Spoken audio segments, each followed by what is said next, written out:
Okay, Parsh Vayeshev starts with a dream and ends with a dream.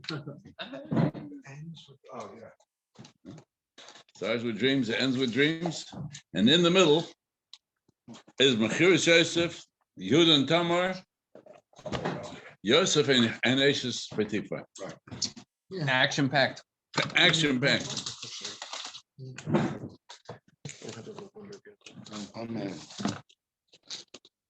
Which then tells us that if you follow your dream, you can get into control. Enter trouble.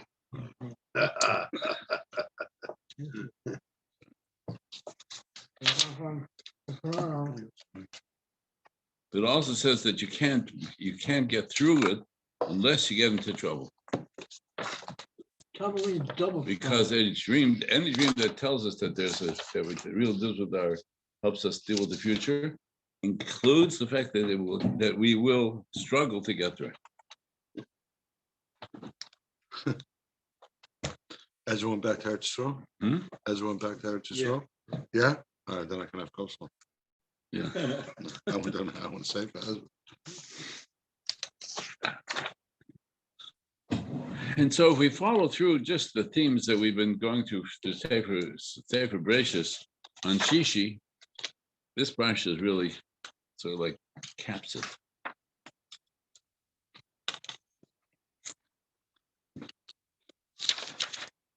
Because while we all believe that we know the story about Yosef and Ashes Potiphar,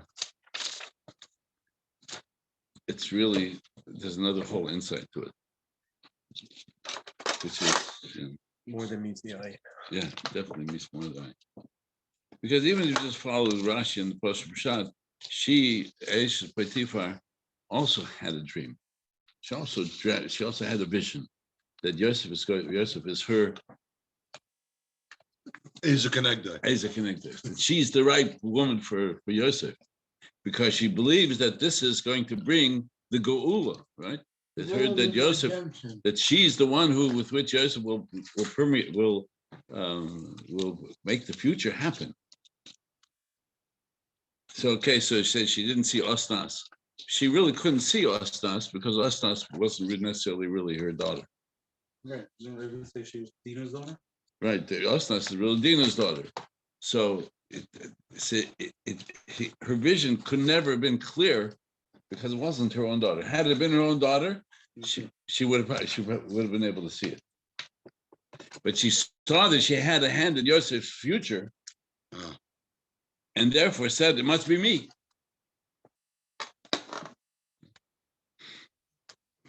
I mean, she did a chesed by picking Asnas, obviously. Yeah. And that's why she did have a hand in it. How did Asnas end up in his parents? She was sent. So we look at last week's parsha. After Dina became pregnant from Shem, so Yaakov took this baby. She had a baby from that baby, and put an amulet around her neck, and sent her for A prominent family. In Mitzrayim. And since Potiphar could not have children, so for him to adopt a child was, That's a whole different problem. How did she expect to build a future if she couldn't have children? Who ages Potiphar? Yeah. Yeah, so that's what she said. So she had this child, this adopted child, and she believed that this child was instrumental, but she thought that she herself was capable of being the one who was destined for Yosef. And Yosef almost believed her. She was trying to convince Yosef for Kohen Chazal for 12 months. And the Gemara tells us when it says Rebbe.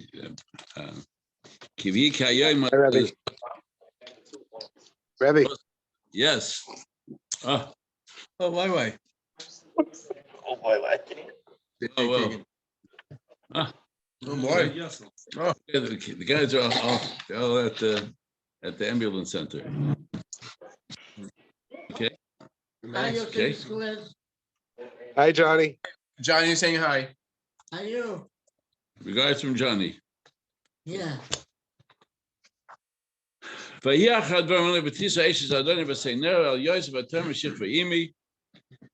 And let's see, where's this? Rashi with, let's see, okay.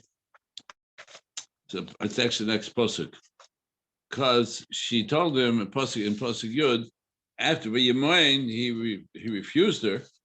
And then the God of Abayis, I mean, many. I am I run the household. He held me back except for you and his wife. And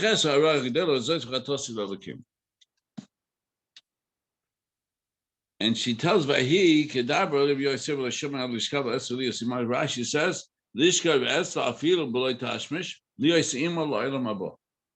she said, "That's it. This is. We're gonna be in Gan Eden together."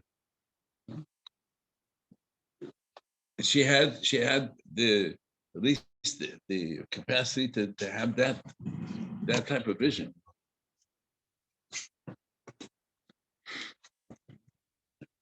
So then, when it comes, the next one, he came into the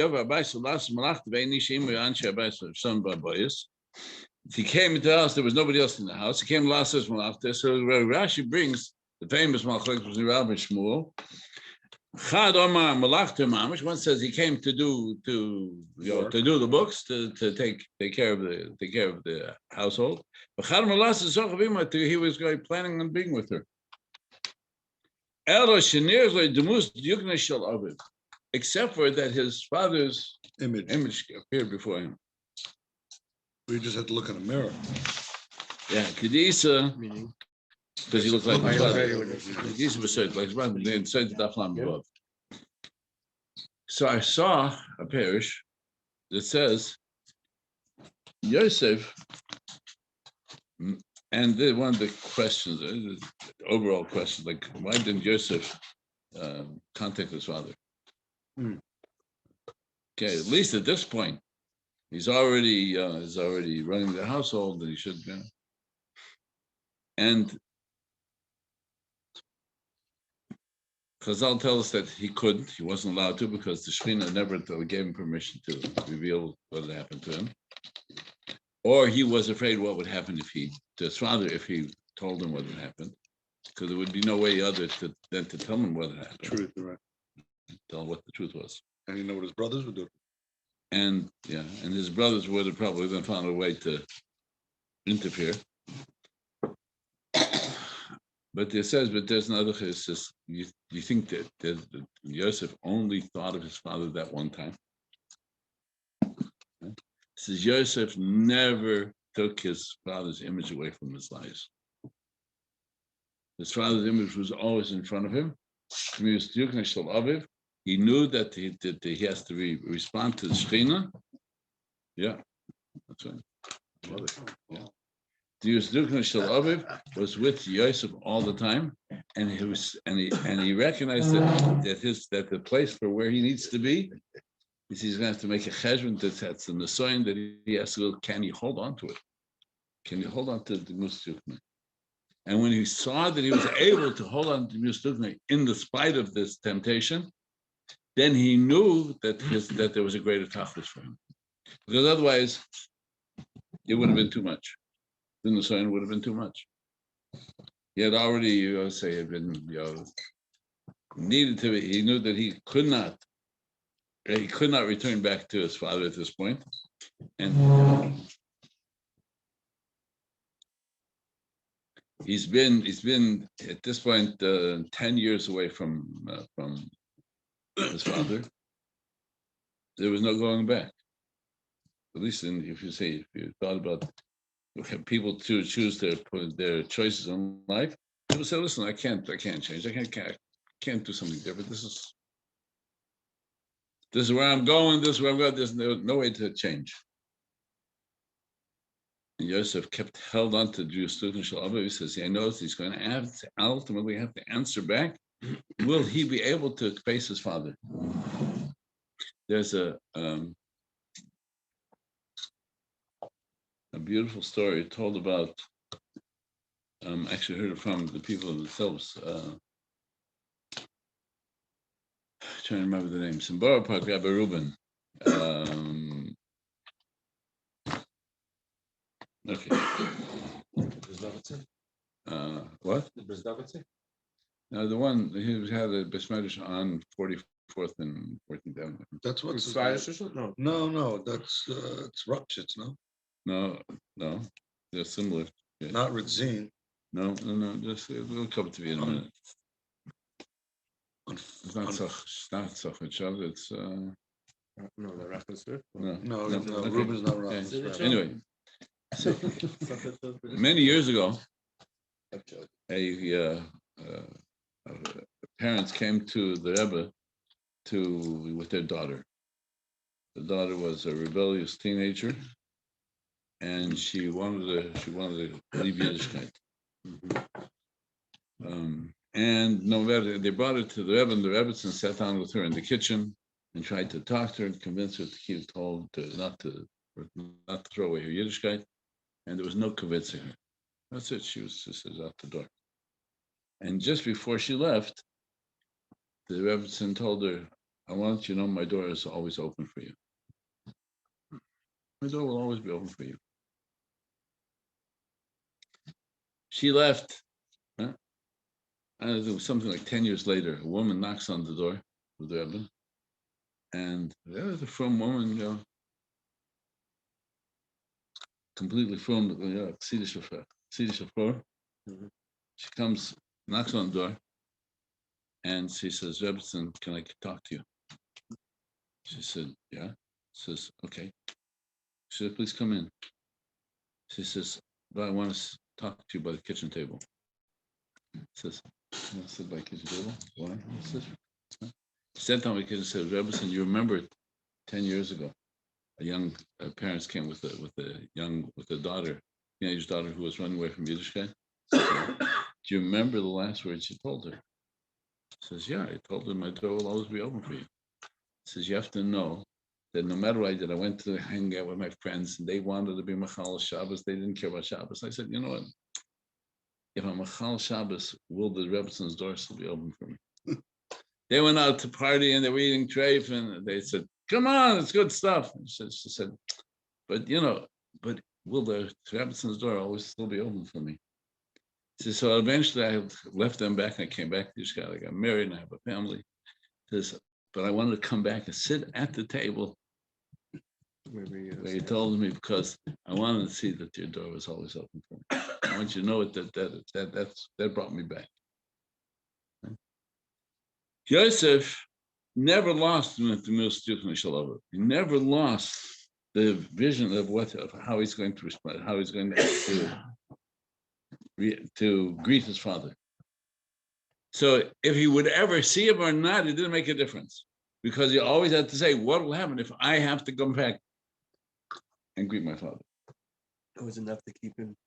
I heard an interesting part. It says Yosef was 18 years old when he left, right? 17, yeah. 17 years Yeah. old when he left. Why do you have to tell us 17 Yeah. years old? And we also know Yaakov at 80 some odd years old left Yitzchak's house and he went to go learn by Shem Weber. He's been learning his whole life, but he's got to go to Shem Weber. So he went to Shem Weber to learn how to live in the real world, prepare him for Lava. When he lived by Yitzchak, he lived in. Yeah. So now you have Yosef. Why did Yosef leave at 17? First 3 years you don't learn because a kid's not ready to learn. So for 14 years, Yaakov learned with Yosef for the first 14 years. What's that 14 years? Same 14 years of Shem Ve'er. What did Yaakov teach him? He didn't teach him the Talmud Torah. Talmud Torah, what's going to be like if you're in the real world. And that's what Yosef took. That's what the Rebbe said. Yeah. So Yosef was prepared. How did 17 become 14? He was 3. Huh? Till you're 3. I thought let's go finish your question. I didn't think so. It's innate. That's right. You take the buffer and a lake with it. You can't take lake with it. Out of the So the Zohar says that this parsha of Eishes Potiphar and Yosef, while we see it as a story, it says it is the struggle of every Jew with their Yetzer Hara. Because in every person's life, there will always be struggles and challenges that will test us to the very last ounce of our strength. And that the Yosef was susceptible and was affected by Eishes Potiphar is because it's telling us there's nobody to be a tzaddik is not somebody who never is tested. To be a tzaddik requires that we have to go through the struggle and challenges that will come down to the very fiber of our emunah b'tochen HaKadosh Baruch Hu. And that's why this parsha is in the middle of the dreams. Because a dream to start off with and a dream to determine the future of Klal Yisrael cannot be fulfilled without going through the nisyonos. Cannot be fulfilled without going through the challenges. So we know that the Klal Yisrael in its history we have the dreams and the hopes that Mashiach will come. And then people say, but look how difficult it's been. Look how hard it's been. This is because the dream can't be fulfilled until we go through the nisyonos. The nisyonos are testing us at the very fiber of who we are. That's why this parsha has this the nisyonos of Sar, both Mechiras Yosef and Yehuda and Tamar and Yosef and Eishes Potiphar, to tell us there's so many things that are happening at almost at the same time and Klal Yisrael is being tested.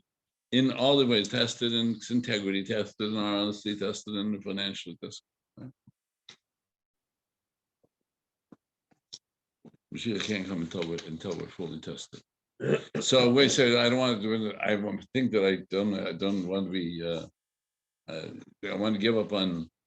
Should I make a difference? Can I make a difference in the future of Klal Yisrael? And the answer is yes, because every one of our individual tests become the test of Klal Yisrael. And the test for Klal Yisrael become the test for every individual. So Zohar said that's why this parsha is there. This parsha is there to tell us not only about Yosef and Eishes, but to tell us about the nisyonos of Klal Yisrael, and that these nisyonos have to happen. What do we hold on to? To Mus'yukna Shel Yaakov Avinu. We hold on to that whoever we come from, and what is it? How are we going to answer? When we'll come, Mashiach is going to come. We say, okay, are we ready? Am I at a madrega that I'm ready for Mashiach? But I'm still holding on to it. Because when Mashiach will come, we'll see the purpose for all the suffering.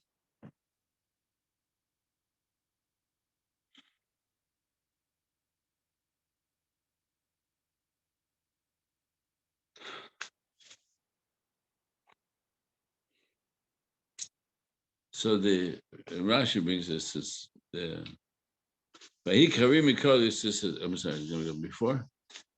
She said,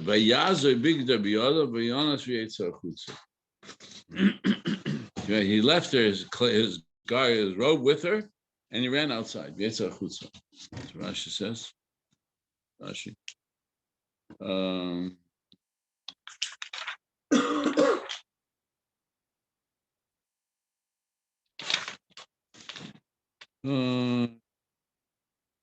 No, not Rashi.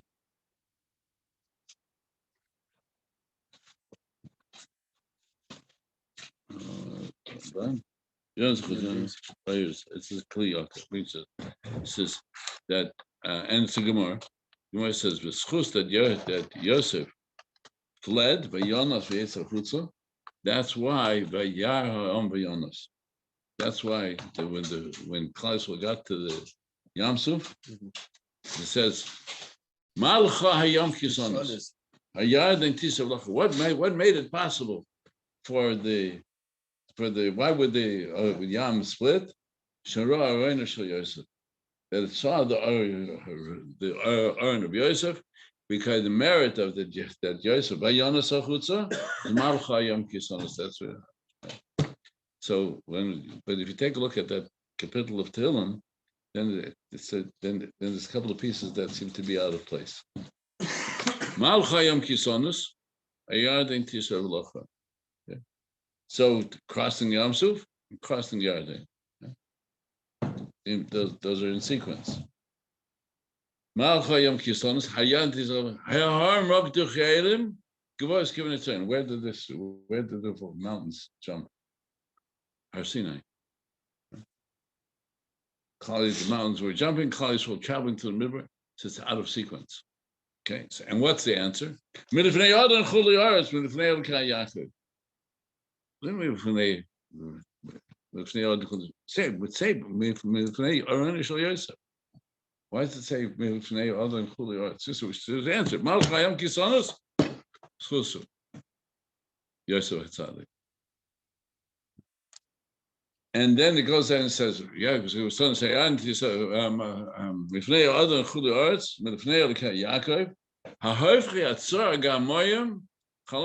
the one who was able to take a rock and bring out water from a rock. What that wasn't Yom all of a sudden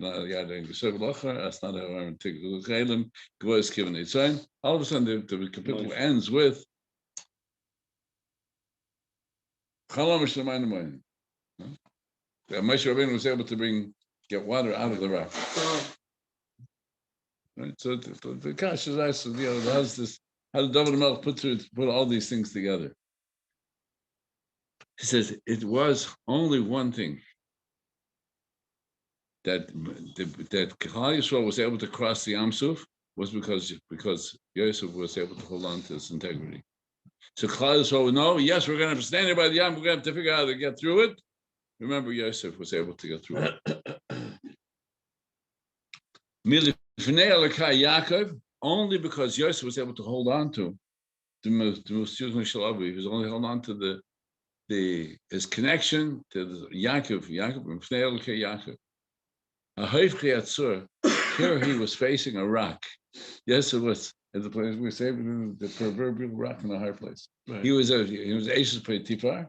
He was there because he was captive. He was brought there to be there, and he couldn't go back to.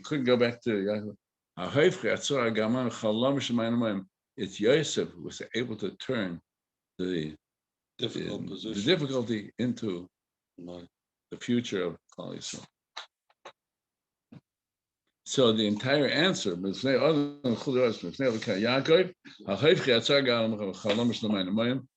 to Yosef. So we have the Nishanis of Klal Yisrael in front of us now, and we've talked about it. There are many ways to say that what's happening in our world today is the product of a progressive agenda and anti-Semitism. The reason why we're going through what we're going through is because Klal Yisrael has to go through these nisyonos. And if we keep in mind that this is because Hashem's challenging us to hold on to the Musaf Shalavi, to hold on to that, who we are and where we're coming from, that gives us the ability to be able to get us through this. Otherwise, we'll try and say, okay, we're going to have another conference on anti-Semitism. Haven't we tested enough? That's why this parasha takes Yosef and takes him then, and there's another Nusay in there. Not enough. Yeah. When we'll be able to see that we crossed through to the Yam Suf, we're back in Eretz Yisrael, we will see how all of the challenges and the Nishanis got us to where we need to get to. Because otherwise we could say, so like Shvatipa says, I'm offering you not Olam Haba. I'm telling you, we're going to make it to Olam Haba. We're going to be together. We're going to sit with the President of the United States, and he's going to say, you've got to make sure that the Jews are respected. So that's helpful. No. But it helps us when we make sure that we're learning Torah, that we're helping out the Torah and Avodah Gemilas Chasadim. That's what helps us. The rest of it's not consistent with anything that we have in Torah. So, what should we do? Should we not have a skanim that deal with the politics? As well, okay, you got to do the shtadlus.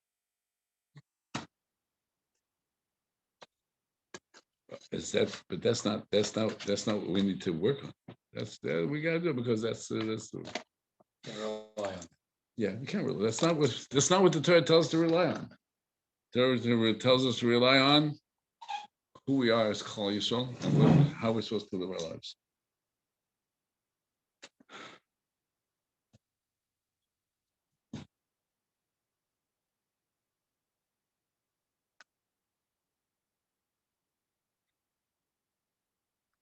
I think I told you the story with the emotional with the person who didn't have Shalom Bayis. You have it written down, right? Okay, so I have to tell you that one. But it's a great one. Moshe Elazar was known to be a very wise man. Moshe Elazar was a senator of the Chayz, I think.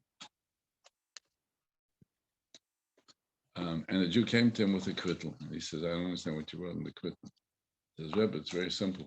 He says, I want the Rebbe to pray that should daven that his wife should die. Oh, yeah. What? He says, we're married for 20 odd years. There's no children. She makes my life miserable. I can't live with her, but I don't want to give her get because I'm a wealthy man and I don't want to give her ksuga. I don't want to. So there's only one eitzah. She should die. So chas v'shalom. I can't daven, but they can't do it. He says, yeah, but you got to give me an eitzah. He says, I'll give you an eitzah. The Gemara says, Gemara in the Dharm, that whoever makes his manazah for the tzedakah and doesn't pay within a year, within sholosh regalim, each meisa ishto bonav. So go and make a big nedava and don't pay it. It's a very good idea. So he goes to shul, he tells the guy, I want to leave the Shabbos. He says, listen, if you're going to leave, you have to be manazah tzedakah, and you never want to give a penny. So I'm going to give 1,000 ruble. 1,000 ruble, fortune. He says, you would give 1,000. We had to give him an aliyah, babush and nadav, 1,000 ruble. No, the whole community is in uproar. The cheapest gvir in the community was not 1,000 ruble. The next morning, the Rov, the Gabba, the Rosh HaKol, they all walk over to his house, throws him out. Then don't ever come back.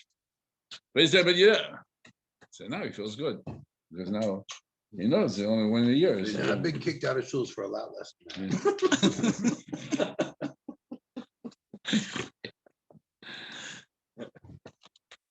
So he goes for 3 months, 4 months, 5 months, 6 months go by. He comes to the Rebbe. It's not working. She's not even doesn't even have a cold. She's not even sneezing. Says she's supposed to be at least by 6 months. She should be getting sick. Epis. Says no, you don't understand. It's supposed to be a punishment. You want it as a reward. So he says, Rebbe, how's the punishment? He said, first you have to get her. You have to like her. And once you like her, then it'll be a punishment. Then she'll die. Oh, very good. How do you do that? He says, well, on the way home now, stop off at the jewelry store, buy her some jewelry. The next week you take her to buy her a dress. The week after that, you buy her some nice linen. And then you'll like her, she'll like you, you'll like her, and then she'll die. Okay, very good. Great answer. And he does that. He buys her jewelry, he buys her a dress, he buys her. And after a couple of months, they're chalip. They're honeymoon. It comes before Rosh Hashanah. He says, oh, go, we can go to Rosh Hashanah for a year. It was a gezint, a nachas, you know. We should have a chaim aruchim. He says, oy vey, what am I going to do? She's going to die. He goes running to the Rebbe, I don't want her to die. He says, pay up. Pay up the double. It's a beautiful story. He's a wise man. You're a smart man. Because all the steps that it takes, Ma'aseh right? It's all the steps that it takes for us to get to where we need to get to are small steps. What are the keys to Shalom Bayis? Small steps. Rebbe, therapy is cheaper than 1,000 rubles. Yeah, he could have, but this Depends how was, many years. Yeah, I don't think so. I don't think so. I'm imagining 1,000 rubles in those Not days. today. Bitcoin.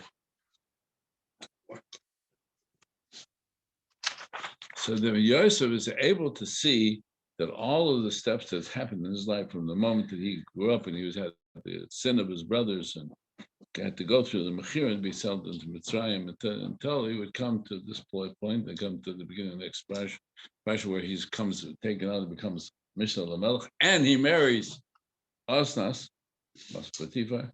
Every one of those steps is one of the steps that brings the Geula. And the parsha is here to tell us to pay attention to what brings the Geula. It's remembering what the students we're keeping that image in front of our minds, in front of our eyes, and it will get there. We'll get us through where we need to get to. And the Kodesh Baruch Hu will listen to all, like Chaim said, it's enough nisyonis, and bring the Gulish Kleva. Amen. Amen. Wow.